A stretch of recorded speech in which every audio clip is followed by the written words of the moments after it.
ఒకసారి శ్రీరంగంలో ఒక పండితుడు ఉపన్యాసాలు చెప్తుంటాడు.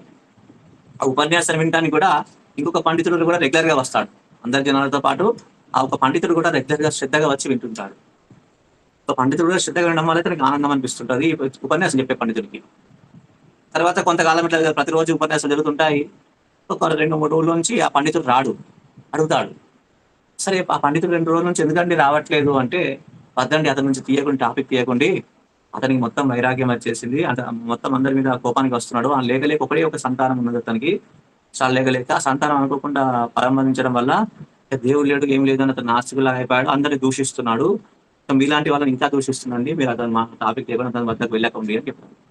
లేదు పర్వాలేదండి అతని అని చెప్పగానే తెలుసుకొని అడ్రస్ తెలుసుకొని వెళ్తాడు.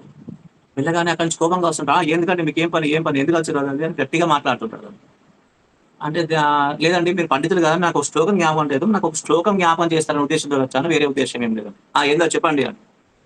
పితరం మాతరం దారా అనే శ్లోకం జ్ఞాపకం రావట్లేదండి, కొద్దిగా చెప్పరా అని అంటారు.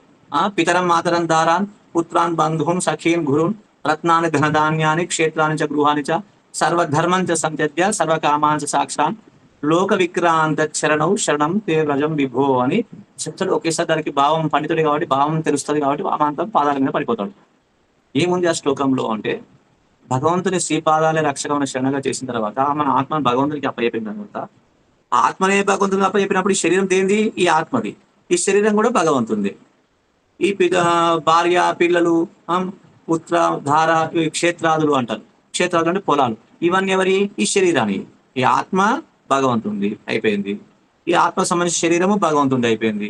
శరీరానికి సంబంధించిన అంటే పుత్ర మిత్ర గృహ క్షేత్రాలు అంటారు కదా, అంటే భార్య పిల్లలు గృహము ఇవన్నీ కూడా భగవంతుని అయిపోతున్నాయి అని ఉద్దేశం చెప్తారు, మీనింగ్ ఉంది. పితరం మాతరం దారాన్ పుత్రాన్, దారాన్ అంటే భార్య, పుత్రాన్ బంధువున్ సఖీన్ గురువున్ రత్నాన్ని ధనధాన్యాన్ని క్షేత్రాన్ని చ, క్షేత్రాన్ని అంటే పొలాలు, గృహాన్ని చ సర్వధర్మంచ సంత్యజ్య సర్వకామా సాక్షర లోక విక్రాంత చరణవు శరణంతే రజం విభో, నీ పాదపద్మానంగా అప్పచెప్తున్నానని అని అన్నింటినీ అప్పచెప్తున్నానని చెప్పడం జరిగింది. మన ఆత్మనే భగవంతుని అయినప్పుడు ఆత్మకు సంబంధించిన శరీరానికి సంబంధించిన అన్ని కూడా భగవంతుడి అని చెప్పాం కదా. అది జ్ఞాపకం వచ్చి, అయ్యో ఈ ఆత్మనే భగవంతున్నప్పుడు శరీరం పుత్రుడు భగవంతుడే కదా, ఆయన అవసరం ఆయన తీసుకుపోయిండు అనే మీనింగ్ కూడా దాంట్లో ఉంది.